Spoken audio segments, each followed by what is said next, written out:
भीषण गर्मी और बढ़ते तापमान को देखते हुए जन स्वास्थ्य को सुरक्षित रखने के लिए सरकार द्वारा चलाए जा रहे जागरूकता एवं स्वास्थ्य सुरक्षा अभियान में प्रमिला हॉस्पिटल भी कदम से कदम मिलाकर कार्य कर रहा है। अस्पताल प्रशासन ने हीट स्ट्रोक से बचाव पर त्वरित उपचार के लिए विशेष व्यवस्था करते हुए 24 घंटे इमरजेंसी सेवा उपलब्ध कराई। वरिष्ठ चिकित्सक डॉक्टर धनवंतरी शुक्ला ने लोगों से अपील करते हुए कहा, गर्मी के मौसम में सावधानी बरतना बेहद आवश्यक है। उन्होंने बताया कि लगातार धूप में रहने, शरीर में पानी की कमी और लापरवाही के कारण हीट स्ट्रोक का खतरा बढ़ जाता है। इससे बचाव के लिए पर्याप्त मात्रा में पानी पीना, हल्के सूती कपड़े पहनना, धूप में निकलते समय सिर को ढकना तथा दोपहर के समय अनावश्यक बाहर जाने से बचना चाहिए। उन्होंने कहा कि यदि किसी व्यक्ति को तेज बुखार, चक्कर आना, उल्टी, अत्यधिक कमजोरी या बेहोशी जैसी समस्या महसूस हो तो तुरंत चिकित्सकीय सहायता लेनी चाहिए। समय पर इलाज मिलने से गंभीर स्थिति से बचा जा सकता है। प्रमिला हॉस्पिटल के निदेशक डॉक्टर शेषनाथ राय ने बताया कि सरकार की स्वास्थ्य सेवाओं को मजबूत करने के उद्देश्य से अस्पताल प्रशासन पूरी तत्परता के साथ कार्य कर रहा है। अस्पताल में विशेष मेडिकल टीम, आवश्यक दवाइयों, कूलिंग सुविधा एवं इमरजेंसी वार्ड की व्यवस्था की गई ताकि मरीजों को किसी प्रकार की असुविधा न हो। उन्होंने कहा कि अस्पताल की हेल्पलाइन सेवा भी 24 घंटे सक्रिय रहेगी, जिससे जरूरतमंद मरीज तत्काल चिकित्सा परामर्श एवं आपातकालीन सुविधा प्राप्त कर सके। अस्पताल प्रशासन ने आमजन से अपील की है कि गर्मी के मौसम में सतर्क रहें और स्वास्थ्य संबंधी किसी भी लक्षण को नजरअंदाज न करें। आपके माध्यम से सबसे पहले मैं अपने और आपके दर्शकों को हीट स्ट्रोक के बारे में दो बातें बता दूं। स्ट्रोक नाम का एक शब्द है मेडिकल वोकेबुलरी में, जो कि हम लोग लकवे या पक्षाघात या जिसको हम आम भाषा में फालिस कहते हैं, उसके लिए प्रयोग करते हैं। हीट स्ट्रोक जो है वो आम स्ट्रोक या कन्वेंशनल स्ट्रोक से कुछ अलग है। इसके नाम में स्ट्रोक है जरूर, लेकिन हीट स्ट्रोक बहुत अचानक, बहुत ज्यादा गर्मी से अगर किसी को एक्सपोजर होता है, किसी के शरीर पर अचानक से गर्मी या धूप लगती है, तो उसकी वजह से होने वाली समस्या को हीट स्ट्रोक कहते हैं। ये आमतौर पर स्ट्रोक के लिए उपयोग में आने वाले शब्द से अलग है।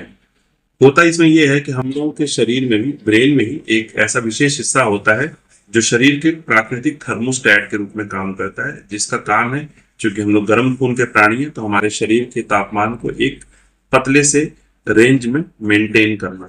लेकिन अगर अचानक से बहुत ज्यादा लोड हीट के रूप में इस शरीर में पड़ता है, तो वो थर्मोस्टेट थोड़े समय के लिए काम करना बंद कर देता है। शरीर का तापमान अचानक से बहुत तेज बढ़ जाता है। कई बार तो 107, 108, 109 डिग्री फ़ारेनहाइट तक हम लोग तापमान पर देखते हैं।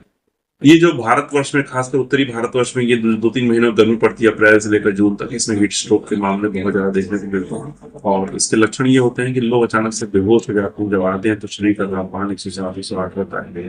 कई बार आंखों की पुतलियां भी ठीक ढंग से काम नहीं करती, तो वो जो कन्वेंशनल स्ट्रोक के साथ एक कंफ्यूजन हो जाता है पैदा, या हम लोग इसको ये मान लेते हैं कि किसी इन्फेक्शन, संक्रमण की वजह से बुखार होता है, लेकिन दरअसल भी धूप लगने की वजह से शरीर के प्राकृतिक थर्मोस्टेट के डिरेंज यानी खराब होने की बीमारी रहती है। इसमें सबसे पहले मरीज के शरीर के तापमान को ठंडे पट्टी से या ठंडे पानी से या बर्फ से नियंत्रित करने की आवश्यकता होती है।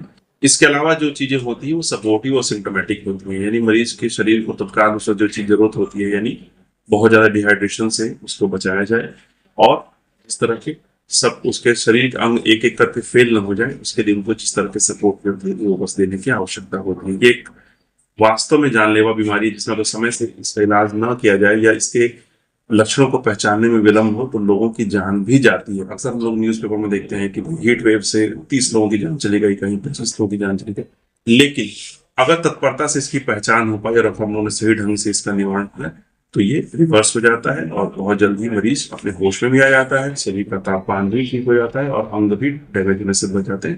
कुल मिलाकर जान बच जाती है। इसके बचाव के जो उपाय हैं वो बहुत सामान्य प्रज्ञा के उपाय हैं। धूप में निकलते समय, अगर बहुत सरकार की तरफ से हीट वेव की चेतावनी है, जैसे कि सोमवार की शाम को शायद सबके मोबाइल में रात को 8 बजे करीब एक मैसेज आया था कि भाई ऑरेंज अलर्ट जारी किया गया, तो उस दौरान अगर बहुत जरूरी हो तो घर से बाहर ना निकलें। अगर बहुत जरूरी हो, घर से निकलना ही है, तो छाते, स्टोव, स्कार्फ या गमछे के प्रयोग से प्रत्यक्ष धूप से बचें। अपने को हमेशा हाइड्रेट रखें, समय समय पानी या दूसरे तरल पदार्थ पीते रहें ताकि शरीर में पानी की कमी न हो। जहां तक संभव हो सके छाया में रहने का प्रयास करें, छाते का प्रयोग करें और धूप से अपने एक्सपोजर टाइम को कम से कम का रखें। जैसे अगर आपको बाइक से कहीं जाना है तो गमछे से अपना सर को या हेलमेट पहन लिया और थोड़े थोड़े अंतराल पर अपने रेस्ट लेकर चलते रहे। अगर बहुत लंबे समय तक धूप से एक्सपोजर न हुआ तो हीट वेव की संभावना कम हो जाती है। सबसे पहले अगर आपको मरीज को बहुत तेज बुखार है, आपको लगता है कि हीट स्ट्रोक हो सकता है, हीट वेव हो सकता है, अस्पताल में पहुंचने में विलंब है, तो मरीज को लिटाकर उसके शरीर को ठंडा करने का प्रबंध करें, बर्फ से, पानी से, ठंडे पट्टी करके। अगर आपने मरीज के तापमान को कुछ हद तक नियंत्रित कर लिया तो आधी जंग आप तत्काल जीत ली और अस्पताल में पहुंचने के बाद आपके ठीक होने की संभावना भी दोगुनी हो जाती है। इमरजेंसी में हम लोगों ने बेड सुरक्षित रखे हैं। हम लोगों ने अपने सारे स्टाफ की हीट स्ट्रोक के प्रति जागरूकता के लिए ट्रेनिंग दी है, सबको हीट स्ट्रोक के प्रति ओरिएंट किया है। एक डेडिकेटेड टीम बनाई गई है कि अगर तत्काल हीट स्ट्रोक के संभावित मरीज आते हैं तो वो टीम तत्काल तत्पर हो जाती है। फ्रिज वगैरह में हम लोगों ने हाइड्रेशन के लिए और ठंडे पानी के या बर्फ की पट्टी के लिए विशेष व्यवस्था की है। और सबसे बड़ी बात है कि हर जगह हम लोगों ने साइनेज वगैरह लगाकर भी लोगों को इसके बारे में जागरूक करने की कोशिश की है। एक पूरा ओरिएंटेशन प्रोग्राम चलाया है ताकि इस तरह की चीजों में तनिक भी एक पल की भी देरी ना हो। का बहुत बहुत धन्यवाद आपका जो है। आपके माध्यम से मैं काशी की जनता को ये बताना चाहूंगा कि समय समय पे जो भी सरकारी गाइडलाइन आती है, हम लोग एक सामाजिक कार्यकर्ता के रूप में, एक संस्थान के रूप में, एक स्वास्थ्य सेवा प्रदाता के रूप में हमेशा ये प्रयास करते हैं कि इस तरह की चीजों से जनमानस को हम जोड़ने का प्रयास करेंगे। जैसे इस समय हमारे 12-15 पेशेंट एडमिट हैं जो है, उनके परिजनों को हम लोगों ने इसके लिए एक विशेष संवाद कार्यक्रम रखा है और वह संपन्न होगा जो है। एक टीम बनाई है जो प्रशिक्षित है इसके लिए जो है। और लोगों से भी हम आग्रह कर रहे हैं कि कम से कम जो है धूप में निकलें, बहुत आवश्यक हो तो छाता गमछा लेकर निकलें, पानी पीकर निकलें जो है। और जहां भी आपको लगता है कि थोड़ी सी भी असुविधा हो रही हो चलने में या किसी भी तरह की, तो तुरंत आप छाया का सहारा ले जो है छांव में आ जाएं जो है। इस तरह से हम लोग जो है लोगों को जागरूक करने का कार्य कर रहे हैं। एक हेल्पलाइन भी जो है फाइल पे हम लोगों ने जो लिखी है पहले जो है 9151444161, ये लोगों के जनमानस के लिए हमेशा 24/7 है जो है। तो हम लोग हमेशा सरकार की योजनाओं में एक सहायक के रूप में उसको विस्तारित करने का प्रयास करते हैं जो है, और ये आगे भी करते रहेंगे। बहुत बहुत धन्यवाद।